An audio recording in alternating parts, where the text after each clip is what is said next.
ओम जय जय जय नमस्ते नमस्ते नमस्ते ओम यंताणो सुधारणो आर्य नमो जारणं सरसं मंगलं वाणिरो मंगलं गौतमगुणी मंगलं पुण्यन्द्रस्तमगिरं सर्वमंगलमांगल्यं सर्वकल्याणकारिणीं वरदां सर्वधर्मं जय जय नमः संसाराय सानुहितच्चकास्ते चित्साय सर्वान्तर्षिः पंडितसहस्रद्वचनों गणिवत्ते भाव हरिओं सुध के हरि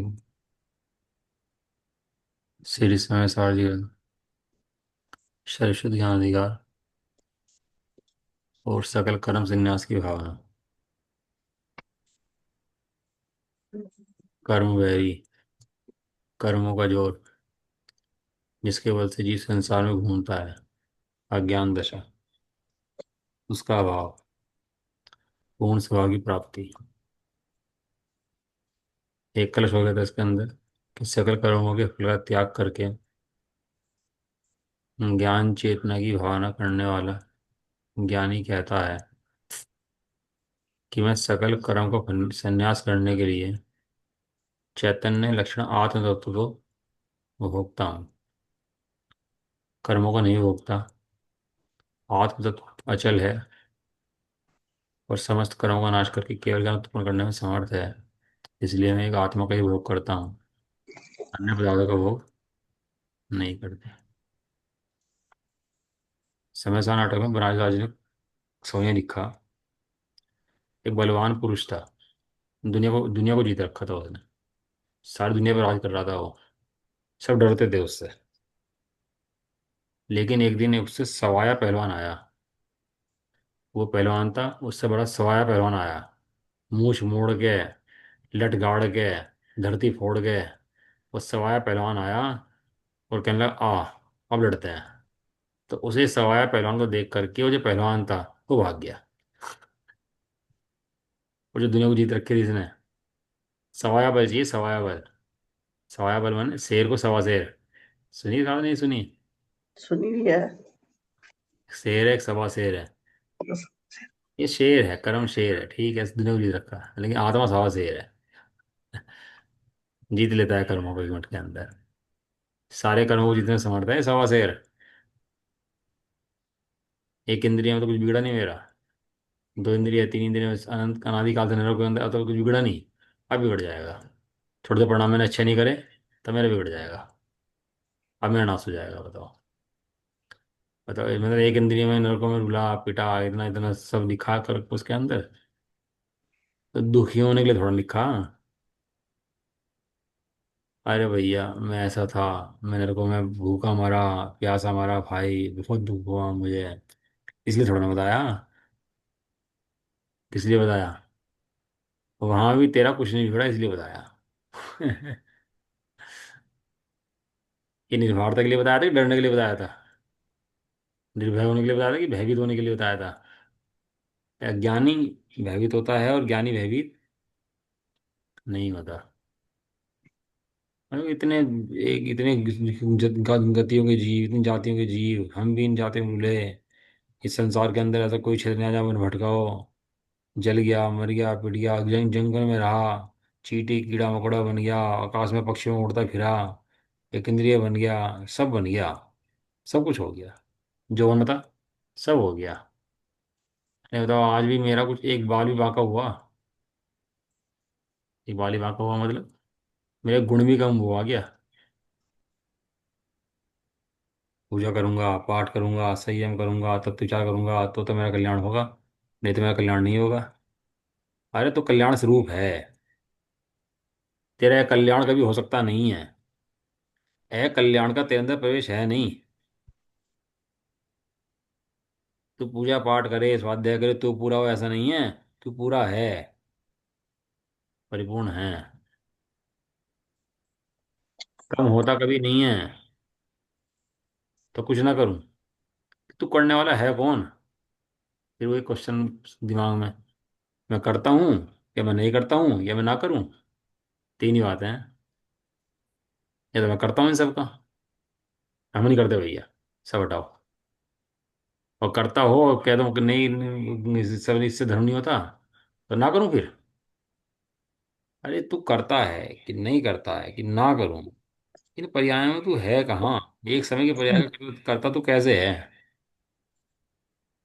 पर्याय एक समय की है कि नहीं है?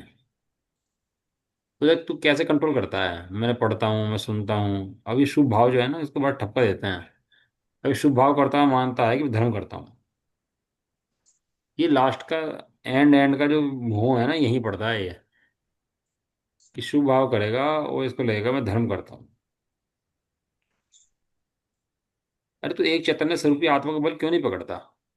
ये उस पत्नी ने पति पकड़ लिया, अब पति के सामने आते हैं उसकी भक्ति करनी शुरू कर दे, हाथ जोड़ करके जब भी आए उसे भक्ति करनी शुरू कर दे। तो इसे कहते हैं कि भक्ति। जब भी आए पूजा भक्ति शुरू, जब भी आए पूजा भक्ति शुरू, हाथ जोड़ करके। गुरु जी आए, सामने आते ही हाथ जोड़ के बैठ जाओ, तो पूजा भक्ति शुरू गुरु जी की। जब भी आ जाए गुरु जी को पूजा भक्ति शुरू। अरे तो इसका नाम क्या है, कि मूर्खता ही है कि क्या है ये बताए? वो पिताजी सिखाते हैं उस बच्चे को दुकान की कला, काम की कला, वो सिखाते हैं बच्चे को काम की कला। और बच्चे जब भी देखे पुत्र, वो पिताजी की हाथ जोड़ के भक्ति शुरू, जब भी देखे हाथ जोड़ के भक्ति शुरू, कुछ गाना शुरू कर दे, कुछ भजन गाना शुरू कर दे, भक्ति शुरू कर दे। ये मूर्खता ही है, कुछ पता क्या है। मैं सोचा भक्ति कर रहा हूँ, इसका नाम भक्ति है क्या? क्यों भाई, इसका नाम भक्ति है? यही नहीं हो रहा?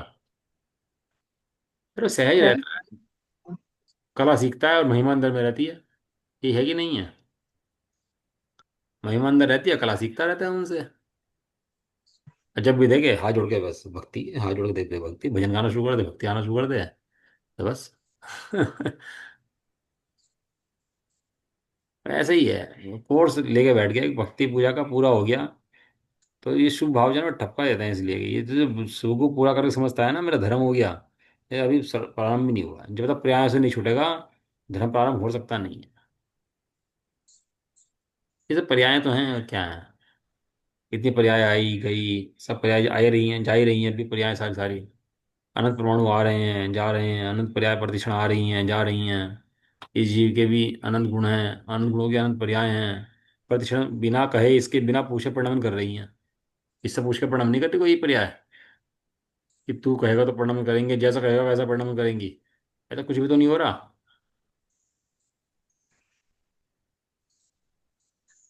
लेकिन माथे पे भार है कि मैं परिणमन करता हूँ, करा सकता हूँ, कराता था, कराता हूँ, कराता रहूंगा। ऐसा जो भार है, ऐसा भार अनंतानुबंधी के बंध का कारण है। जो धर्म नहीं कर रहे हो तो जीव होंगे नहीं मेरे ख्याल से। ये मिथ्या दृष्टि है, खराब हैं, इन्हें पता नहीं है कुछ, ये पढ़ते नहीं है लिखते नहीं। अरे तू दृष्टि कहाँ देखता है, प्रचार दृष्टि कहाँ देखते हैं, वे जीव है कि नहीं है? तो ये बता। मगर मिथ्या दृष्टि है, तो मिथ्या दृष्टि जीव है कि नहीं है? हमें तो बने बनाए भगवान चाहिए बस। मंदिर के अंदर जो बना बनाया भगवान है वे चाहिए बस हमें तो। और जिस जगत में सब भगवान ही है, आत्मा भगवान है कि नहीं है? मेरा कुछ बिगड़ा नहीं है, बिगड़ सकता नहीं है, वो कितनी पर्याय खराब आ जाए। तो मांस खाने वालों को संवेदन हो गया, और ये हैं वो कहते हैं मूछ पूंछ वालों को हो गया, मूछ वालों को भारी पड़ रहा। पूंछ वाले संवेदन ले गए, और मूछ वाले के लिए भारी पड़ रहा। क्यों भारी पड़ रहा?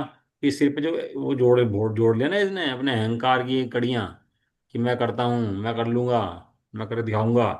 ये जो अहंकार से बढ़ा लेना सिर पे पढ़ पढ़ के उपदेश शैली, ये इसको भारी पड़ता है। मैं कर सकता हूँ, मैं बदल दूंगा, बदलूंगा पर्यायों को। कैसे बदलता है पर्यायों को? जो बदलती पर्याय स्वयं है, तो तू कैसे बदले? जो होना है उसको तू कैसे करे, और जो नहीं होना है उसको तू कैसे करे? क्यों आंटी? हाँ ये तो है। जो होना है उसको कैसे करे, जो नहीं होना है उसको कैसे करे? अरे ठीक है, पर्याय का परिणाम पर्याय में है भैया, लेकिन तेरे द्रव्य का पर्याय से कोई संबंध नहीं है। जब तक ऐसा नहीं समझेगा कि द्रव्य पर्याय को अलग नहीं देखेगा, तब तक संबंध दर्शन का विषय बनने का नहीं। द्रव्य अखंड परिपूर्ण है और पर्याय अलग है।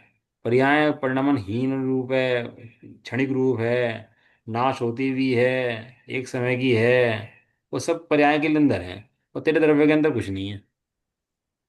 आपने देखा वो सिक्योरिटी गार्ड घेरे रखते हैं उसको, प्रधानमंत्री वगैरह को, तो गोली चलती है, तो जो सिक्योरिटी गार्ड होता है वो आगे आ जाता है उसके, वो खुद मर जाता है, लेकिन उसको नहीं मरने देता। देखा आपने? वो बड़े पक्के सिक्योरिटी गार्ड होते हैं उनके, जो ये जो जेट कमांड सिक्योरिटी होती है, जेट सिक्योरिटी ऐसी नहीं होती हल्की कि वो मरियल आदमी हो उसके अंदर।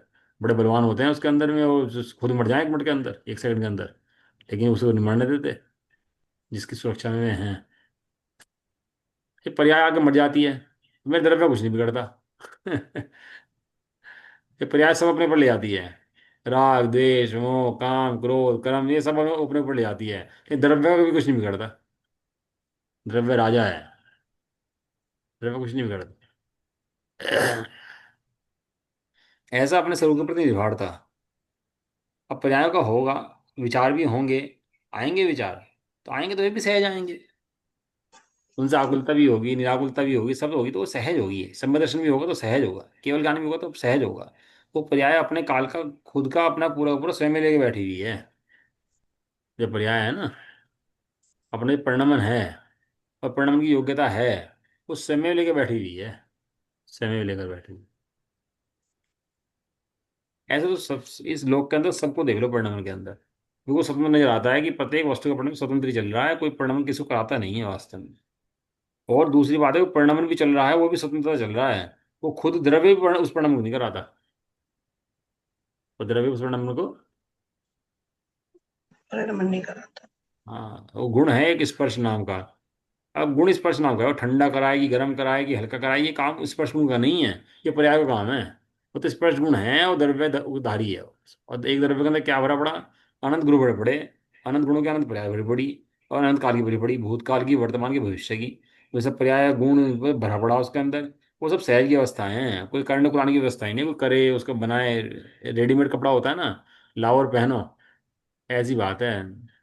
पहले सीधा कपड़ा आता था, नापो फाड़ो काटो सिलो, कितना काम था। वो रेडीमेड के अंदर लाओ आप पहन लो। वो ऐसे ही है। तैयार हो तो। द्रव्य समझ लिया, और बस समझ लिया उसको द्रव्य। अब इसमें करना क्या है, क्या करूं, जब तक तेरा क्वेश्चन रहेगा क्या करूं, तब तक तो समझ में नहीं आया। और जिस तो समझ में आएगा, वो तेरा क्वेश्चन मिट जाएगा, मैं क्या करूं। कुछ करने से मैं बढ़ता नहीं, कुछ ना करने से मैं घटता नहीं। घटता नहीं। हाँ,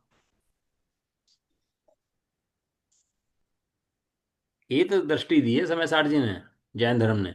और कौन सी दृष्टि दी है बताओ? इसके अलावा दृष्टि हो सकती है कोई? किसके अलावा कोई दृष्टि नहीं हो सकती। जिसकी सोने पर दृष्टि है, तो खान से लेकर जो महिला गले में पहनी है, वो सब सोने पर दृष्टि है उसकी, जिसको वास्तविक सोने पर दृष्टि है। खाने पड़ा हुआ सोना भी उतना कीमती है, और जो महिला के गले में सोना पहना वो भी उतना कीमती है। सबकी कीमत बराबर दिखाई देती है उसको। मात्र कचरा हटता है, मात्र कचरा हटता है। ऊपर से कचरा हटता है, मैल हटता है। सोना तो जितना वहां पर था, जैसा था उतना और वैसा ही उसके गले में, महिला के गले में बराबर है। ऐसे ही जो द्रव्य निगोद के अंदर है, वही द्रव्य भगवान स्वरूप है। मात्र क्या होता है, कर्मों का कचरा हटता है। कब हटता है? कि जब काल आता है, जब हटता है। कौन हटाता है? कि कोई नहीं हटाता, समय हटता है। हटने योग्य जब काल आता तो हटता है, नहीं काल आता तो नहीं भी हटता है। लेकिन जिसको श्रद्धा ऐसी है कि भैया कर्म का परिणमन न्यारा, कर्म न्यारा, मैं न्यारा, मेरा परिणमन न्यारा, वो जो देख लेता द्रव्य, वो सवाया पहलवान है। ये है सवाया पहलवान। ये बात उठाई थी ना, सवाया पहलवान। ये आत्मा सवाया पहलवान है। और ध्रुव की दृष्टि करता नहीं है, और पर्याय में मीन मीन करता रहता है, उसका काम होता नहीं। तो कमजोरी है, बराबर है, चौथे गुण स्थान में ऐसी कमजोरी होती है। ऐसे गुस्से आते हैं, ऐसा मान होता है, ऐसा लोभ होता है, होता है। ये कहीं जाएगा नहीं, होता है। इसे भगाने के पीछे लगेगा तो ये भागेगा नहीं, होता है। कब तक होता है? कि जब तक होना होता है तब तक होता है। कब जाएगा? कि जाना होता है चला जाएगा। ये पर्याय का परिणमन है, मेरा परिणमन नहीं है। मेरा परिणमन ज्ञान रूप परिणमन है, द्रव्य परिणमन है मेरा। मैं तो इस रूप नहीं होता। ये क्रोध मेरा है नहीं, क्रोध आदि में मेरे नहीं। पढ़ लो। कुछ मोह वो मेरा नहीं, कहाँ बैठे कह रहे हैं? तो द्रव्य को देख के कह रहे हैं कि इस द्रव्य के अंदर ज्ञान स्वभावी आत्मा के अंदर क्रोध नहीं है, मोह नहीं है, लोभ नहीं है, कर्म नहीं है। इस ज्ञान स्वभावी आत्मा के अंदर, इस ज्ञान स्वभावी आत्मा के अंदर मात्र ज्ञान है, सुख का समुद्र है। और भगवान के पास जाके कोई बैठ सकते हो आराम से, बैठे और बस मजे ले रहे भगवान को देख करके? ऐसा हो सकता है? भगवान से सीख रहे हैं बस बैठ करके, ये भगवान आप रम रहे और हम भी रम रहे। आज हम भक्ति पूजा पढ़ते ही नहीं, आज हम ऐसे ही बैठे हैं बस। हो सकता है कभी ऐसा? लेकिन नहीं, मंदिर में कहते कोर्स है भैया, वो कोर्स पूरा करके आना है वो, और पूरा करके संतुष्टि मानना है अपने आप को, और धर्मादा मानना है अपने आप को, वो कोर्स पूरा करके।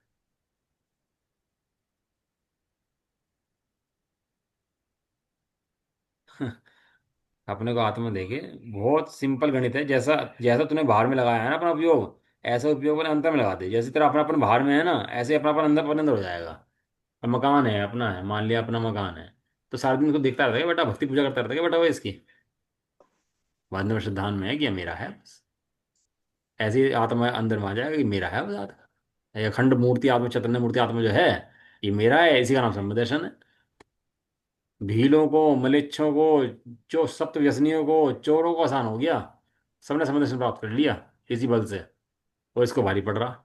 क्यों भारी पड़ रहा? क्योंकि कहीं ना कहीं राग की लगाड़ लगाई हुई है, लगाड़। लगाड़ पता है किसे कहते हैं? क्यों? भाई नींद आ रही? नहीं, लगाड़ किसे कहते हैं? फ्यूज है, फ्यूज लगन लग रही लगन नहीं, वो बात लगार में। बाद में ना बस लपेटा मार दे बात के अंदर, सारी बात कह दे और एक खोट कच्ची बात कह दे, बस लगाड़ लगा देता है उसके अंदर, सारा काम खराब कर देता है। सब काम कर देगा, बाद में मैं करता हूँ बस, ये लगाड़ लग जाती है इसके अंदर। चलो पढ़ लेते हैं अगला प्रश्न।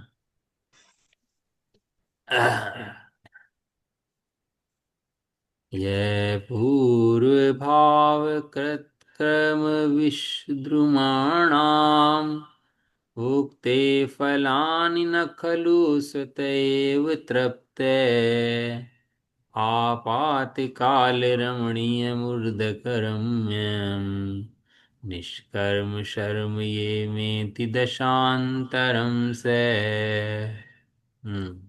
दूसरा क्लश है, अब पुण्य काव्य कहते हैं। पहले अज्ञान भाव से, यानी कि ये मानते हैं जो पढ़ लिया इसने वो ज्ञानी हो गया, समय सारजी में यहाँ तक आ गया, समय दर्शन प्राप्त कर लिया, ज्ञानी हो गया है, उसने आत्मा को जान लिया है उसने। पहले अज्ञान भाव से उपार्जित कर्म रूपी विश्व वृक्षों के फल को जो पुरुष उसका स्वामी होकर नहीं भोगता। पहले अज्ञान वर्ष से उपार्जित माने कि जो पहले कर्म उपार्जित करे थे ज्ञान दशा के अंदर, अब वे उदय में आ रहे हैं, लेकिन उन उदय कर्म के उदय को नहीं भोगता। लिखा ये ना, कर्म के फल को नहीं भोगता। नहीं भोगता एक शब्द दिया था, स्वामी होकर नहीं भोगता। क्या फल दिया? स्वामी होकर। नहीं भोगता। एक लड़की है, कन्या है, शादी नहीं हो रही उसकी, रिश्ता नहीं हो रहा, अपने घर में बैठी हुई है, उम्र बड़ी हो गई है, तो हम पालते रहते हैं उसको। और उसका काय के लिए कि शादी करनी है इसकी, लड़का देखते रहता है, अब रिश्ता हो गया उसका। अब क्या हुआ? अब रिश्ता हो गया, घर में अब भी है, अब भी खा रही है पी रही है, लेकिन कैसे? वो स्त्री के मन के अंदर भी और उस पिता के मन में भी अब क्या आ गया कि अब शादी होने वाली है इसकी, कोई जाने वाली। और स्वामी कौन है इसका? अब स्वामी इसका वो इसका पति है। उसका स्वामी होकर फल को नहीं भोगता, कर्मों का स्वामी होकर फल को नहीं भोगता, अपना मानकर कर्मों को फल को नहीं भोगता। यश यश यश आए, अपयश आए, आधे आए, सुस्वर आए, दूसवर आए, खूब प्रकृतियां आए ना कर्मों की, लेकिन उनका स्वामी होकर नहीं भोगता। मेरा कुछ नहीं है इसके अंदर, ये सब कर्मों का उदय है। अच्छा गाना तो और अच्छा गाना नहीं तो, अच्छा बजाना तो अच्छा बजाना नहीं तो, ये सब किसका उदय है?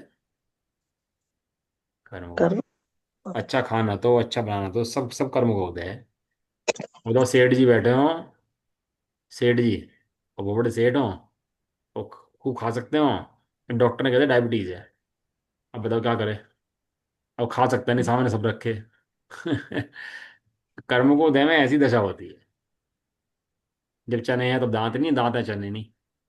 ये कर्मों की ऐसी दशा है। कर्मों के फल को नहीं भोगता और वास्तव में अपने में अपने से ही आत्म स्वरूप से ही तृप्त है। कैसे तृप्त है? अपने में, अपने से ही, आत्मस्वरूप से ही तृप्त। है। भगवान, भगवान की बात, मुनिराज की बात, श्रावक की बात, ज्ञानियों की बात, सबकी बात चल रही कि वो अपने में तृप्त है। खलु स्वतः एव तृप्त है। वो अपने में ही तृप्त है, अन्य कहीं तृप्त नहीं है। नहीं है। आत्मस्वरूप में जान लिया अपने आप को, मैं अखंड हूँ, है जान के अपने में तत्व हो जाता है। वह पुरुष जो वर्तमान काल में रमणीय है और भविष्य काल में भी इसका फल रमणीय है, ऐसे निष्कर्म सुखमय दशांतर को प्राप्त होता है। अभी आत्मा वर्तमान में रमणीय है, सुख स्वरूप है, और भविष्य में भी आत्मा ही रमणीय है, आत्मा ही सुख स्वरूप है। जब ऐसा जान लेता है तो आत्मा ही रमण को प्राप्त करता है, और आत्मा में रमण करने से सुख को प्राप्त होता है। अर्थात जो पहले संसार अवस्था में कभी नहीं हुई थी, ऐसी भिन्न प्रकार की कर्म रहित स्वाधीन सुखमय दशा को प्राप्त, होता है। कर्मों के काल में ही कर्मों से भिन्न, कर्मों के काल में ही सुखी, कर्मों के काल में ही आत्मा, कर्मों के काल में ही पूर्णता, और कर्मों के काल में ही मुक्त। बंधा है कि मुक्त है? स्वयं मुक्त है वह मुक्त ही है जिसने ज्ञान का निर्णय करा, ज्ञान स्वरूप को देखा, अपने आत्मा को देखा, वो मुक्त ही है। वो बंधा नहीं है, जानता है ज्ञान कर्मों से बनता नहीं है। यदि कर्म ज्ञान को बांधे तो एक द्रव्य दूसरे द्रव्य करता हो जाए। तो सिद्धांत अत्यंत भाव का सिद्धांत है ना, अत्यंत भाव। अत्यंत भाव माने एक द्रव्य दूसरे द्रव्य कुछ नहीं करता, ये अत्यंत भाव, उस सिद्धांत का नाश हो जाएगा। लेकिन वस्तु व्यवस्था में ऐसा है नहीं। बार ज्ञान चेतना की भावना का फल यह है, उस भावना से जीव अत्यंत तृप्त रहता है, अन्य तृष्णा नहीं रहती। अब ये बता रहे कि कर्म चेतना है, कर्म फल चेतना है, ज्ञान चेतना है। जिनकी ज्ञान चेतना है, जो ज्ञान में चेतना करते हैं, ज्ञान में चेतते हैं, ज्ञान रूप रहते हैं, उसकी भावना का फल क्या ऐसा है कि वो जीव अत्यंत तृप्त रहता है। कैसा रहता है जीव? अत्यंत सत्य रहता है। तप्त नहीं रहता। जो कर्म फल चेतन तप्त रहते हैं, किलसते रहते हैं, दुखी रहते हैं। अब समाज में देख लो, वे बैठ जाएंगे वो बस, मंदिर में बैठेंगे, इसका ऐसा, इसने ऐसी साड़ी पहनी, उसने ऐसे कपड़े पहने, ये ऐसा करता है, ये ऐसा करता है, वो सबको देखते रहेंगे। दृष्टि भगवान पे नहीं टिकेगी, और भगवान को देखकर अपने ऊपर नहीं टिकेगी। बाकी सारे काम होंगे मंदिर में बैठ करके भी। बताओ, होंगे नहीं होंगे? बिल्कुल। सब ये ऐसे आ रहे हैं, टेढ़े चल रहे हैं, ऐसे थे, इनकी शादी हो गई थी, इनके बच्चे हो गए थे, इनका सब नहीं, ये ऐसे हो गया है। सबको देख करके उपयोग बदलता रहेगा, लेकिन भगवान को देख कर भी भगवान पर दृष्टि टिक नहीं पाएगी, रुक ही नहीं पाएगी। देख लेना आप मंदिर में बैठ कर, भगवान पर दृष्टि कितनी टिकती है। इसलिए ऐसा कोना पकड़ना जहां से भगवान और आप इस प्रत्यक्ष हो, अन्य किसी का इंटरफेयर, आवागमन ना हो बीच में, नहीं तो उपयोग टिक नहीं पाएगा। वो तप्त रहता है, दुखी रहता है। और क्या है, परिणाम जब तक पर में लगा रहता है, जीव दुखी बना रहता है। और दूसरे के यहाँ क्या हो रहा है, क्या नहीं हो रहा, उससे तुझे क्या लेना देना भाई? दूसरे के मर रहे हैं, जी रहे हैं, क्या हो रहा है, तो लेना देना क्या है उससे? और उसको दुख को देख करके स्वयं दुखी होता है, कषायित होता है, ऐसा। तो कह रहे ज्ञान चेतना का फल यह है कि जीव तृप्त रहेगा, सुखी रहेगा, आनंदित आनंदित रहेगा। ये तो ज्ञान चेतना का फल है। और कह रहे अन्य तृष्णा नहीं रहती। अन्य तृष्णा नहीं रहती, उसका मतलब गेयासक्ति, गेय लुब्धता उस जीव को नहीं होती। गेयासक्ति माने इस गेय को जान लूं, इस गेय को जान लूं, इस गेय को जान लूं, ऐसे आसक्ति नहीं होती। गेयों के प्रति भूल नहीं रहती उसको। ये जितने आप स्वाद हैं, जितने भी इंद्रिय के विषय हैं, ये सब इंद्रियों के विषय हमारे ज्ञान के गेय हैं। क्या कहा भाई? जितने विषय हैं ये सब ज्ञान की, हमारे ज्ञान की ये है। मात्र गेय मात्र हैं। उनके शब्द हैं गेय मात्र हैं। मतलब गेय मात्र है, मतलब गेय के अलावा कुछ भी नहीं है। तो अच्छा खट्टा है, अच्छा मीठा है, अच्छा फोटो है, अच्छे सुंदर म्यूजिक है, भजन है, सब है, सब कुछ है, जितना भी है सभी, ये सब मात्र ज्ञान का गेय है। ज्ञान में कुछ बढ़ाते नहीं है, ज्ञान में घटाते नहीं है, ज्ञान में स्वाद आता नहीं है, ज्ञान में गाने जाते नहीं है, ज्ञान में महक जाती नहीं है। ज्ञान तो मात्र उनका ज्ञाता है, बस किसका? इंद्रिय विषयों का ज्ञाता मात्र है ज्ञान, पर्याय अपेक्षा से। उसको लगता कैसा है भैया, ये बहुत बुरा, ये बहुत अच्छा, इनको लाओ, इनको भगाओ। ऐसे जो आकुलता करता है ना, ये इसको, इससे मिथ्याष्टि हो जाता है जी। ज्ञान के गेय हैं मात्र एक समय की।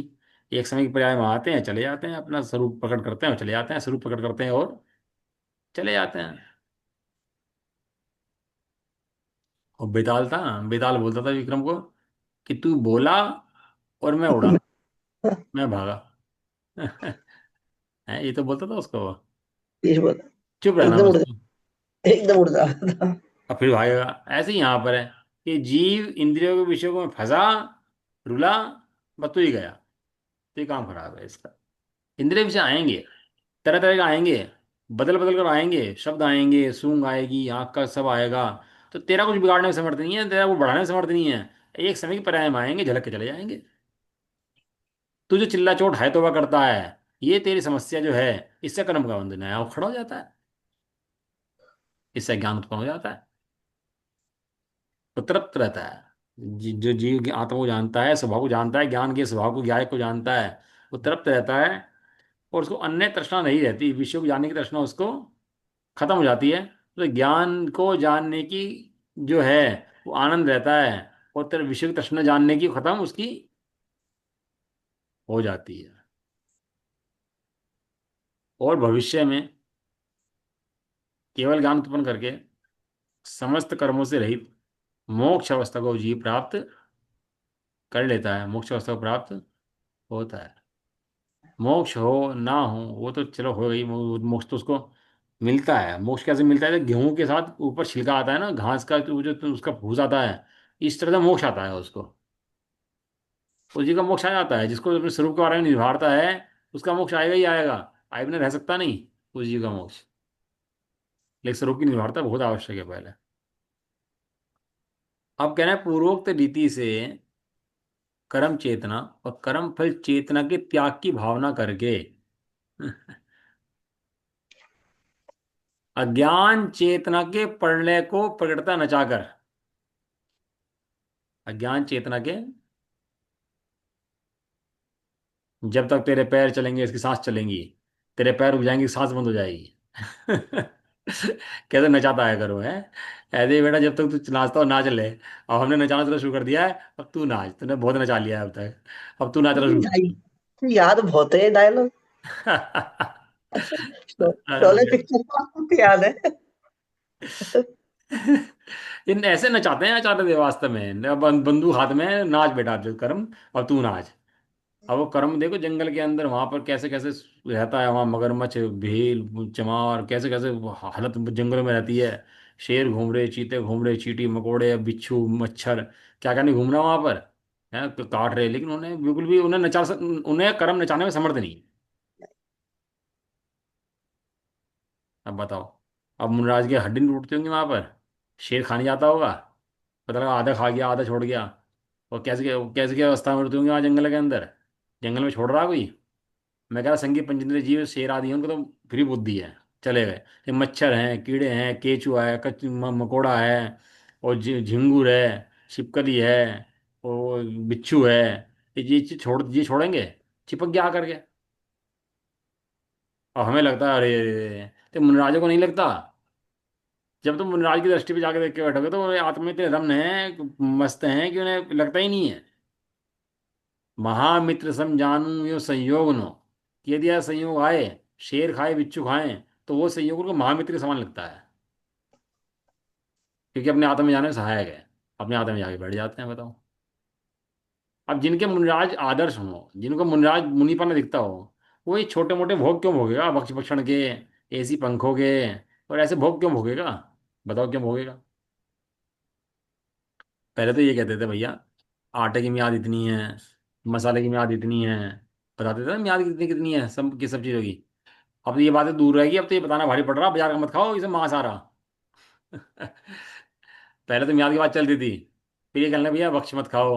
अब तो भक्ष की बात छोड़ो, अब तो ये कह रहे बाजार की किटकैट फिटकैट मत खाओ, इनमें मांस आ रहा। अब तो ये बताना पड़ रहा कि पंखे गद्दे एसी यूज मत करो, ये सेहत खराब कर रहे हैं। लेकिन ये बताना पड़ रहा अब तो। और चरणन की बात तो दूर चली गई, तो सामान्य ज्ञान की बात रहेगी है।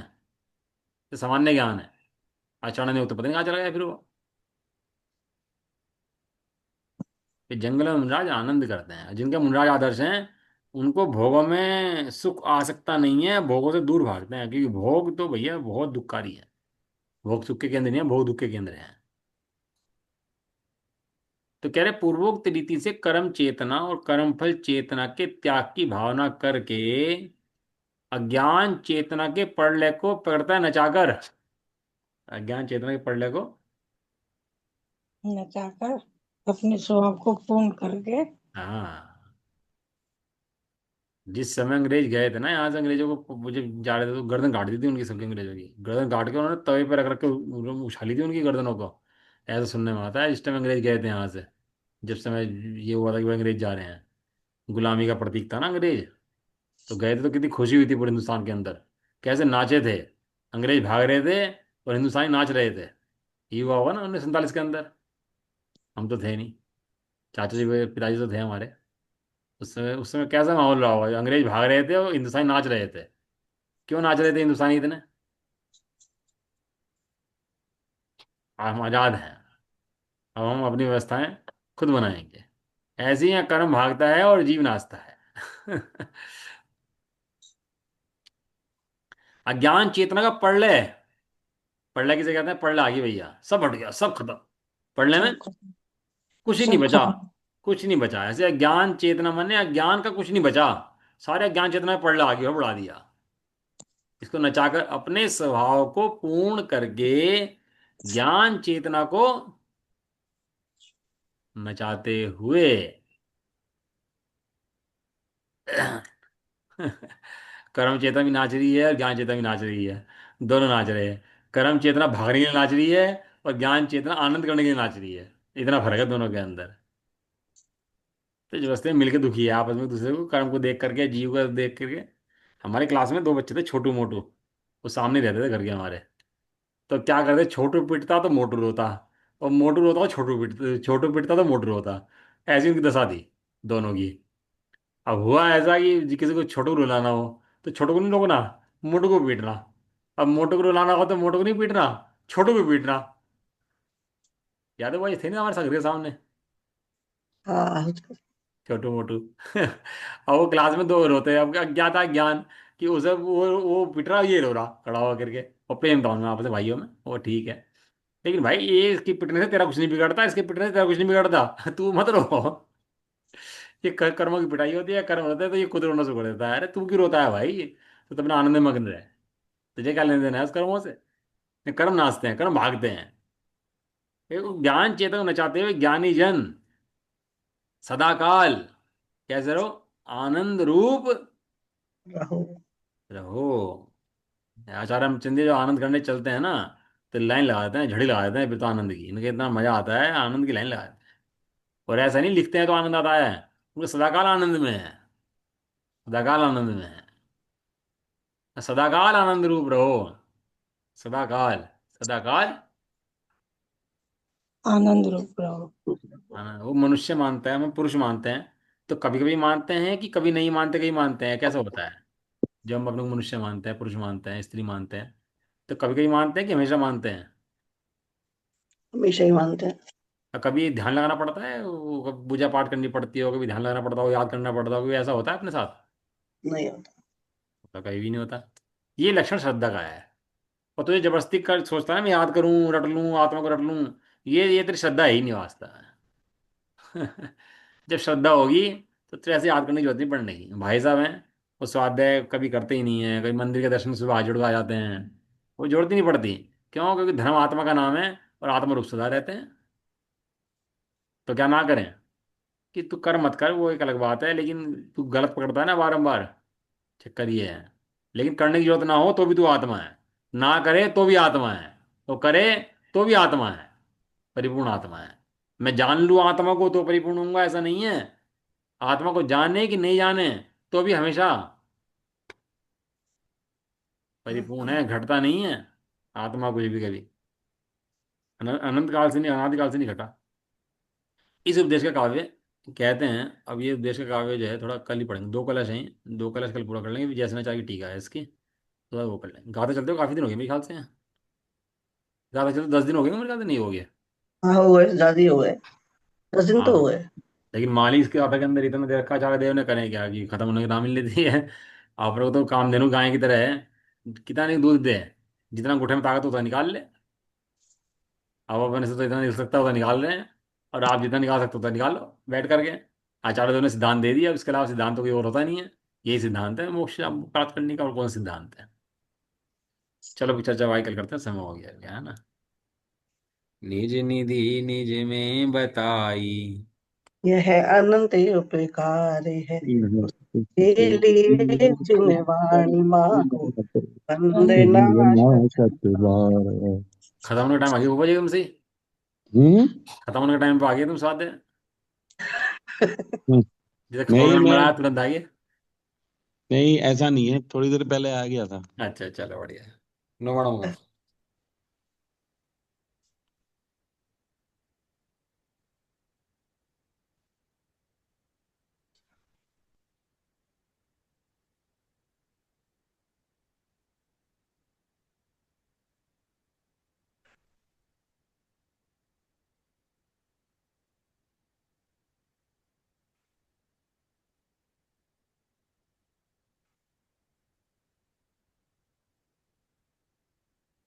जय प्रदासी माता की। जय हो। जय हो। महान जैन धर्म की। जय हो। जय एक साथ बोलिए। जय हो। जिनेन्द्र, जय जय जिनेन्द्र, हो। सबको जय, सबको जय। सबको सभी को जय। जय।